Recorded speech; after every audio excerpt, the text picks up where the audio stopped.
এক কাপ চিড়ে দিয়ে যদি এরকম একটা হেলদি মজাদার ব্রেকফাস্ট তৈরি করা যায় তাহলে তার কোনো কথাই নেই। যারা ব্রেকফাস্টে একটু অন্যরকম খেতে পছন্দ করেন আজকের রেসিপি তাদের জন্য। আর এই নাস্তাটি ছোট বড় সবার ভীষণ পছন্দ হবে, খেতেও ভীষণ মজার হয়। এক কাপ চিড়ে নিয়েছি আর চিড়েটাকে আগে থেকে খুব ভালোভাবে পরিষ্কার করে নেবে। আর এর ভিতরে দিয়ে দিচ্ছি জল।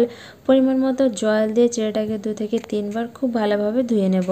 চিড়েটা খুব ভালোভাবে ধোয়া হয়ে গেছে। এবার একটা ছাঁকনিতে চিড়েটা দিয়ে দেবো আর জলটা ঝরিয়ে নেব। এখানে জলটাও ঝরে যাবে, চিড়েটাও নরম হয়ে যাবে। এবার দিয়ে দিচ্ছি হাফ কাপ সুজি, তার সাথে দিয়ে দিচ্ছি 1/3 কাপ দই। দইয়ের পরিমাণটা কম বেশি বাড়িয়ে নিতে পারেন। এবার দইটাকে সুজির সঙ্গে খুব ভালোভাবে মিশিয়ে নিতে হবে। এখানে কোনো রকমের জল দেওয়া যাবে না। দইয়ের ভিতরে বেশি পরিমাণে জল থাকলে জলটা ঝরিয়ে নিতে হবে। যাদের হাতের কাছে দই নেই বা দই খেতে চান না তারা এখানে দইয়ের পরিবর্তে ফুটন্ত গরম জল ব্যবহার করতে পারেন, তবে এখানে ঠান্ডা জল ব্যবহার করা যাবে না। ফুটন্ত গরম জল অল্প অল্প পরিমাণে দিয়ে সুজিটাকে মেখে নিতে হবে। সুজির সঙ্গে দইটা মেশানোর পর সুজিটা একদম আঠালো ভাব হয়েছে আর সুজিটা সফট হয়ে গেছে। এখানে যদি নর্মাল জল ব্যবহার করেন তাহলে কিন্তু এরকম হবে না, গরম জল ব্যবহার করলে এটা এরকম হয়ে যাবে। দই আর সুজিটা খুব ভালোভাবে মেশানো হয়ে গেছে। এবার এটাকে ঢাকা দিয়ে 5 মিনিট রেস্টে রেখে দেবো। 5 মিনিট পর চলে এলাম। এবার সুজির ভিতরে ভিজিয়ে রাখা চিড়া দিয়ে দেবো আর সাথে দিয়ে দিচ্ছি স্বাদ মতো নুন। এবার এগুলোকে একসঙ্গে খুব ভালোভাবে মেখে নিতে হবে। এখানে কোনো জল ব্যবহার করা যাবে না আর চিড়াটাকে হাত দিয়ে ভালোভাবে মিহি করে মেখে নিতে হবে। চিড়েটা খুব ভালোভাবে মেখে নেওয়ার পর এর ভিতরে দলা দলা ভাব থাকলে কোনো সমস্যা হবে না। চিড়ে আর সুজিটাকে খুব ভালোভাবে মেখে নেওয়া হয়ে গেছে। এবার হাতে সামান্য পরিমাণে তেল লাগিয়ে নেব। এবার এখান থেকে কিছুটা পরিমাণে ডো নিয়ে হাতে প্রথমে গোল করে নেব, তারপরে এটাকে চাপ দিয়ে এভাবে শেপ দিয়ে দেব। আপনারা চাইলে আপনাদের পছন্দ মতো যে কোনো শেপ দিয়ে দিতে পারেন। আমার এই রেসিপিটি ভালো লাগলে লাইক কমেন্ট শেয়ার করে দেবেন। আমার ফেসবুকে দেখে থাকলে পেজটিকে ফলো করে পাশে থাকবেন আর আমার ইউটিউব চ্যানেলে দেখে থাকলে চ্যানেলটিকে সাবস্ক্রাইব করে বেল আইকনটা অবশ্যই ক্লিক করবেন যাতে আমার চ্যানেলের নতুন ভিডিওর নোটিফিকেশন পৌঁছে যায়। একে একে সবগুলো আমি এভাবে রেডি করে নেব। আর এটাকে সিদ্ধ করার জন্য কড়াইতে দিয়ে দিচ্ছি জল আর এর সাথে একটা স্ট্যান্ড বসিয়ে দিচ্ছি। এর উপরে ছিদ্র করা একটা থালা দিয়ে দিচ্ছি। থালাটাতে আমি তেল ব্রাশ করে নেব। আপনাদের কাছে এরকম ছিদ্র করা থালা না থাকলে যে কোনো প্লেটে তেল ব্রাশ করে নাস্তাটিকে সিদ্ধ করে নিতে পারেন। তেল ব্রাশ করা হয়ে গেছে। এবার একে একে সবগুলো নাস্তা এখানে দিয়ে দেব।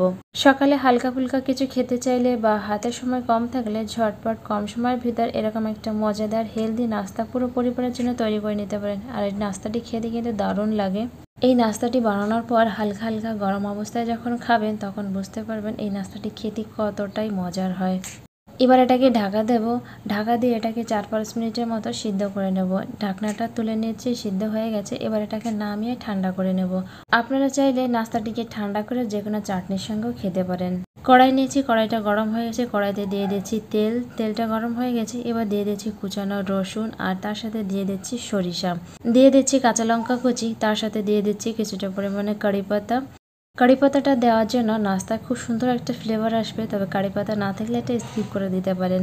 এবার এগুলোকে ভেজে নেব। রসুনটা একটু কালার আসা পর্যন্ত এটাকে ভেজে নেব। আর এর ভিতরে সামান্য একটু কালার আসার জন্য দিয়ে দিচ্ছি কাশ্মীরি লঙ্কা গুঁড়ো। আপনাদের কাছে কাশ্মীরি লঙ্কা গুঁড়ো না থাকলে শুকনো লঙ্কার গুঁড়ো ব্যবহার করতে পারেন, তবে এটা কিন্তু অবশ্যই হিসাব করে ব্যবহার করতে হবে। আগে থেকে কাঁচা লঙ্কা দেওয়া হয়েছে, সেই হিসাবে লঙ্কার গুঁড়োটা ব্যবহার করতে হবে। মশলাটা যখন হয়ে গেছে এবার নাস্তাগুলো এর ভিতরে দিয়ে দেবো। এবার এটাকে নাড়াচাড়া করে ভালোভাবে মিশিয়ে নেব। আপনারা চাইলে আপনাদের পছন্দ মতো গুঁড়ো মশলা এখানে অ্যাড করতে পারেন, তবে এই নাস্তাটি এরকম সাদামাটা খেলেই ভীষণ ভালো লাগে।